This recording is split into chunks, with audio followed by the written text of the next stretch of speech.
হ্যাঁ শুরু। আসসালামু আলাইকুম আফারা ভাইয়ারা। দেখেন আমি আমার ছেলের পরীক্ষা 27 তারিখে বুঝছেন ফাইনাল পরীক্ষা।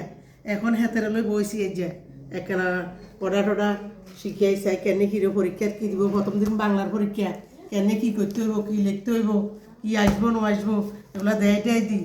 কারণ মাস্টার তো রাখছি, মাস্টার 1 ঘন্টা পড়াই যায়, আমি তো সময় পাই না, বসি না। এই জন্য এখন বসলাম, আজকে চাই দেখি হাতের পড়ার গতি টতি কি এরকম। তো এই মানসুল্লাহ করি আছে, ভালো আছে, খারাপ নয়। এখন হাতের লেখা সুন্দর নয় বুঝিনি, হাতের লেখা কি লেখে, কাউয়ার ঠ্যাং বগার ঠ্যাং এতে এগিন লেখে।